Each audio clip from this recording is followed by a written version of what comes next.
CK ടോക്സിന്റെ മറ്റൊരു football ടോക്കിലേക്ക് എല്ലാവർക്കും ഒരിക്കൽ കൂടി സ്വാഗതം.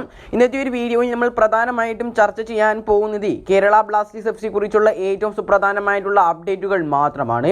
അപ്പോൾ ഏതായാലും വിശദമായ വീഡിയോയിലോട്ട് കടക്കുന്നതിന് മുമ്പായിട്ട് നിങ്ങൾക്ക് ഇതുപോലുള്ള കൂടുതൽ ബ്ലാസ്റ്റേഴ്സ് അപ്ഡേറ്റുകൾ ലഭിക്കണം എന്നുണ്ടെങ്കിൽ ഈ ചാനൽ എല്ലാവരും സബ്സ്ക്രൈബ് ചെയ്ത് ബെല്ലൈക്കൻ എനേബിൾ ചെയ്ത് വെച്ചുകൊണ്ട് വീഡിയോ തുടർന്ന് കാണാൻ ശ്രമിക്കുക. ഏതായാലും ആദ്യത്തെ ഒരു അപ്ഡേറ്റ് എന്നുള്ളത് ബ്ലാസ്റ്റേഴ്സിന്റെ പുതിയ പരിശീലകനായ മൈക്കിൾ സ്റ്റേറയുടെ പുതിയ ഫോർമേഷനെ കുറിച്ചാണ്. നമുക്കറിയാം, മുൻപത്തെ പരിശീലകനായ ഇവാൻ വുക്കോമാനോവിച്ചിന്റെ ഫോർമേഷൻ 4-4-2 എന്ന ഫോർമേഷൻ ആയിരുന്നു. പക്ഷേ ഈ ഒരു പുതിയ പരിശീലകൻ വന്നതിന് പിന്നാലെ ബ്ലാസ്റ്റേഴ്സിന്റെ ഫോർമേഷൻ ഒന്നാകെ മാറുമെന്നാണ് നമുക്ക് അറിയാൻ സാധിച്ചിട്ടുള്ളത്. കഴിഞ്ഞ 3 സീസണുകളായിട്ട് കേരള ബ്ലാസ്റ്റേഴ്സ് എഫ്സിയുടെ ഫോർമേഷൻ 4-4-2 എന്ന ഫോർമേഷൻ തന്നെയായിരുന്നു. എന്നാൽ മൈക്കിൾ സ്റ്റേറയുടെ കീഴിൽ കേരള ബ്ലാസ്റ്റേഴ്സ് എഫ്സി പുതിയ ഫോർമേഷനിലേക്ക് മാറുന്നു എന്നാണ് നിലവിൽ നമുക്ക് ലഭിച്ചിട്ടുള്ള ഏറ്റവും പുതിയ റിപ്പോർട്ടുകളിൽ നിന്നും മനസ്സിലാക്കാൻ സാധിച്ചിട്ടുള്ളത്. 2 ദിവസങ്ങൾക്ക് മുമ്പ് നടന്നിട്ടുണ്ടായിരുന്ന പട്ടായ യുണൈറ്റഡിനെതിരായ കേരള ബ്ലാസ്റ്റേഴ്സ് എഫ്സിയുടെ പ്രീ സീസണിലെ ആദ്യ മത്സരത്തിൽ ബ്ലാസ്റ്റേഴ്സിന്റെ പുതിയ പരിശീലകനായ സ്റ്റേറയുടെ പുതിയ ഫോർമേഷനിലായിരുന്നു കേരള ബ്ലാസ്റ്റേഴ്സ് എഫ്സി ഇറങ്ങിയത് എന്നാണ് നമുക്ക് അറിയാൻ സാധിച്ചിട്ടുള്ള വിവരം. 4-3-3 എന്ന ഫോർമേഷനിലായിരുന്നു താരങ്ങൾ ഇറങ്ങിയതെന്നും ആ ഒരു റിപ്പോർട്ടിൽ പറയുന്നുണ്ട്. 4 പ്രതിരോധ താരങ്ങൾക്കൊപ്പം 3 ഫോർവേഡ് മിഡ്ഫീൽഡർമാരും 3 മുന്നേറ്റ താരങ്ങളും അടങ്ങുന്ന രീതിയിലുള്ള ഫോർമേഷനാണ് പുതിയ പരിശീലകനായ മൈക്കിൾ സ്റ്റേറയുടെ ഫോർമേഷൻ എന്ന് പറയുന്നത്.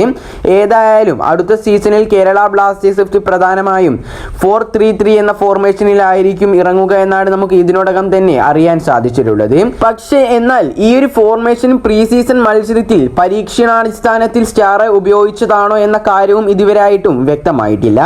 3 സെൻട്രൽ ബാക്കുകളെ അണിനിരത്തിയിട്ടുള്ള 3-4-3 എന്ന ഫോർമേഷനാണ് കേരള ബ്ലാസ്റ്റേഴ്സ് എഫ്സിയുടെ പരിശീലകനായ സ്റ്റേറയുടെ പ്രധാന ഫോർമേഷൻ ആണെങ്കിലും ബ്ലാസ്റ്റേഴ്സ് ഇതിന് മാറ്റം വരുത്തുമെന്നാണ് നമുക്ക് അറിയാൻ സാധിച്ചിട്ടുള്ളത്. സ്റ്റേറയുടെ മുൻ കണക്കുകൾ പരിശോധിക്കുമ്പോൾ അവസാന 25 മത്സരങ്ങളിൽ അദ്ദേഹം ടീമിനെ കളത്തിലിറക്കിയപ്പോൾ അതിൽ 22 മത്സരത്തിൽ 3-4-3 എന്ന ഫോർമേഷനിലാണ് അദ്ദേഹം താരങ്ങളെ ഇറക്കിയിട്ടുള്ളത്. ഏതായാലും മൈക്കിൾ സ്റ്റേറെ അടുത്ത ISLന്റെ 11ാമത്തെ സീസണിൽ തീർച്ചയായിട്ടും ഇവാൻ വുക്കോമാനോവിച്ചിന്റെ ഒരു ഫോർമേഷൻ മാറ്റും എഴുതുമെന്നുള്ളത് ഉറപ്പു തന്നെയാണ്. ഇനി ഏതായാലും അടുത്തൊരു അപ്ഡേറ്റ് നോക്കുകയാണെങ്കിൽ കേരള ബ്ലാസ്റ്റേഴ്സ് എഫ്സിയുടെ സൂപ്പർ താരമായ ജീക്സൺ സിംഗിനെ കുറിച്ചാണ്.